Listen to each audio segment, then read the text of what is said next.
You have to keep going.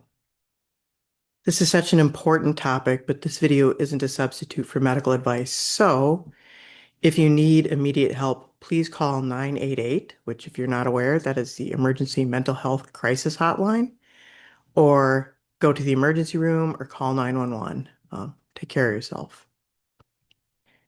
The world can be cruel, people can be cruel, and if you're paying any attention at all, you've seen really bad things happen to good people, ordinary people, all the time, often through no fault of their own.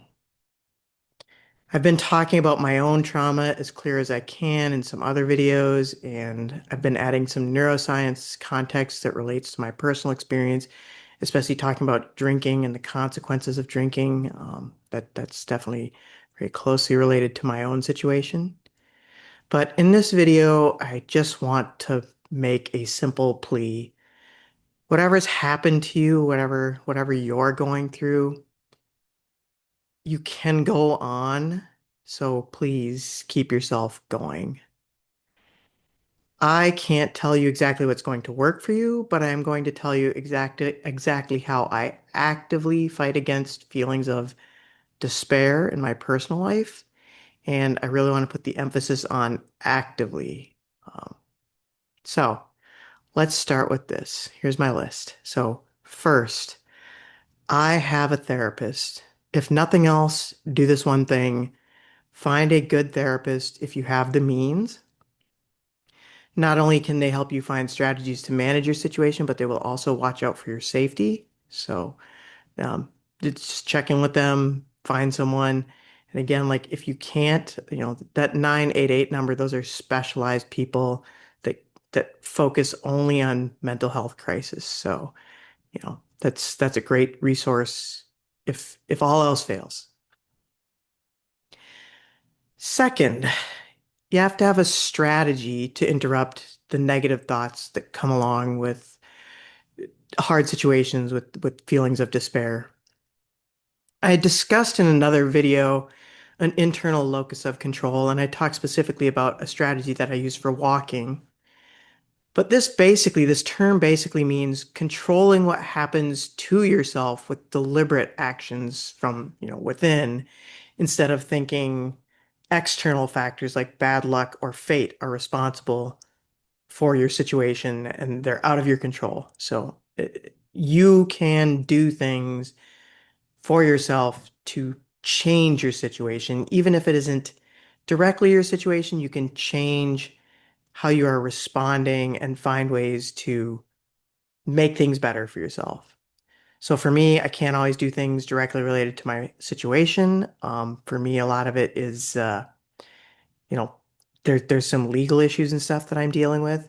So I have a whole strategy of things that I do to establish that internal locus of control and break these negative thought patterns. That's what I want to summarize.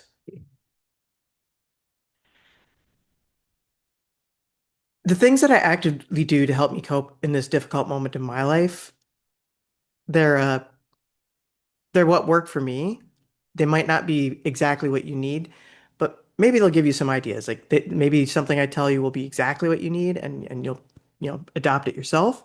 But it gives you an idea of what kinds of things I'm talking about. So let's start off with my number one personal thing, which is be brave. I've called every old friend I can think of, and I share as openly and honestly with them as I can. And the response from people, even people I haven't spoken with in a while, has been overwhelmingly positive. I tell my friends and family that I love them. And if you don't already do so, tell people that you love them. You may be surprised how much of that comes right back to you. And it's everything to me. And the world, the way it is, you know, we could all do with being told, that we're loved. So that's the first and foremost item. Be brave, tell people that you love them. The next thing that I do is I make these videos. Um, Journaling is something actually that has been recommended to me by my therapist more than once, and it's something that people do.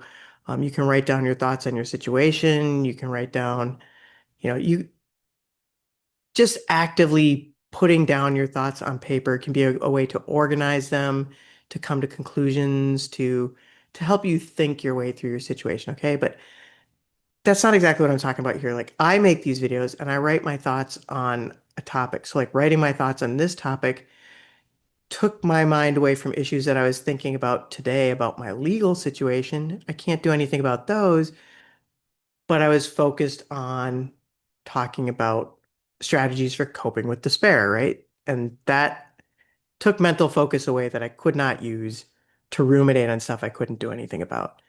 So the other part of this that's been really good for me is I've always wanted to do this YouTube channel thing. I never thought it would be this content, but learning the things needed to do this has been rewarding as much as possible while I'm in this state of fluctuating despair, I guess. Some days are definitely better than others. And thinking that maybe some of this content might help someone else feels good, and it shifts my emotions in a way that, it's not pulling me completely out of my situation, but it does make me feel better, and I can feel it. And then the third thing that I do is I change my setting. Like when I am working, I am at home, and currently that means by myself. And while I'm sitting at home, my thoughts can turn negative, and I don't have anybody to talk to. I don't have anybody to pull me outside of that. So what I do is I physically get up from my chair, I take a break, I go outside, and I take a walk. And when I'm out walking, I call a friend. It's a little challenging in the day. Sometimes during the day, like people are at work and stuff, I have to call a couple of different people. My parents are retired, so I can call them. Um, I have an aunt that is also retired and I can call her. So like I call people if someone doesn't answer, I just call the next person. I'm always like looking for someone to keep me company. And then the mix of changing my settings, the physical activity of walking, and that companionship makes it considerably harder to ruminate on a specific thing or my feelings or, it shifts my focus. And while it's not perfect, I can feel an immediate change once I start walking and talking to someone in those physical symptoms of stress. So like I get like that tightness in my chest, I get the knot in my stomach.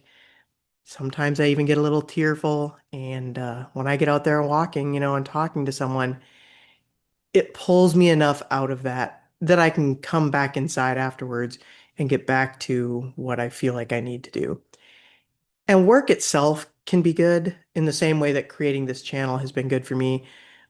If I have a busy day at work and if I have an engaging project or something, it can be really helpful to just have that distraction. Sometimes even like at night, like if I can't really go outside and walk, if it's raining or something, I'll find some task to take care of, even for work, that can take away some of the attentional spotlight that I could be putting on things that are unhelpful, negative thoughts, negative feelings, and it's just another thing that I can do. That's work isn't really part of my strategy here, but it also does sometimes help get me out of those thoughts. And then this last part, it seems small, but it's really as important as anything else. Recognize once you have a plan, recognize whatever success you can from following the strategies that you've come up with for yourself. However small those might be, give yourself a little bit of a pat on the back. Make sure that you actively tell yourself you're doing a good job with what you have to get through this hard time. None of this is perfect. These part of the benefit of what I'm telling you too is like none of the things that I'm doing here are hard to do. Um, I'm telling you things that take some thought, like the YouTube channel and everything, but they're things that you can build small with the YouTube channel. You just have to have a webcam, and a microphone, and you can just start talking into the camera and see where you get. Write down your thoughts, make a script, give it a go. But none of this is really hard to do. And that's the thing, like find small strategies to change change your mindset in that moment. And then when those moments come up, pick one of those things and do it. And I do all of those things to some extent every single day. So, uh, interesting thought on that too, by the way, is I'm averaging about 20,000 steps a day. Some days I'm up close to 30,000 steps because I get out and I walk in the morning to kind of get my blood going in the morning, help me kind of start my day in that positive way. And then I try to get out at lunch, and then I go out in the evening for a long time, usually right now. Like I said, I'm kind of alone at the moment, so leaves me a lot of time to walk. And sometimes I'll talk to three or four people on the phone at night while I'm walking with my AirPods in. So uh, I do those things for myself. I recognize when I've done a good job. I don't beat myself up on the days where I come up a little short, like maybe I don't get as many steps as I want, or maybe there's days where instead of getting out and doing those things, like I allow myself a little bit of time to lay in bed and feel sad for a little bit. But usually when I'm laying in bed, I have that moment of I can't lay here and feel bad for the entire day. And I tell myself to get up and go outside and walk, or I get up and I write a script. That's actually how this video kind of came to be. Like I was feeling sad tonight and I was sitting there kind of waiting for bedtime, and I thought, I need to get out of this mindset and I'm going to create this video. So um, get in those moments. They're unavoidable, and pull yourself out by actively doing one of the things that you have come up with yourself to help you manage your feelings. All right. Um, I actually didn't want to make this one too long. So this video was very personal for me, and my hope in making this video is that it'll resonate with somebody. Like if you are in a situation that is sad, if you've been dealing with something really terrible, I hope this video reaches someone that needs it. And I hope that you'll get help for yourself. And I hope that you'll find some strategies for yourself that will help you get through it. Um, for me, I'm staying focused on healing my family. My family is never going to be the same after the thing that happened with me, but I get back as close as I can to healthy and be there for my children. I have children, and I'm staying focused on that. And what I wanted to say is, the world is a tough place, and it can feel overwhelming. And I have my reasons for being in it, and I really want you to find your reasons. I do definitely care. So if you liked this video, let me know in the comments. Say hi. If you want to tell a little bit about yourself, I'd love to. I'd love to read it. And if you want to help me out with my channel, if you are interested in any more, content like this, let me know what you think. Like the video, subscribe to the channel, and maybe even like hit that little bell thing for notifications when I do publish a new video. And let's build a little community here and help each other get through the hard times, I guess. The channel is also meant to like convey neuroscience topics and such. I've really kind of been stuck in the more recent videos on my like this trauma and coping thing, but neuroscience is involved, and we will cover relevant topics on that as well. So, uh, if you've stayed this long, thank you very much, and best of luck. God bless you. Thank you very much.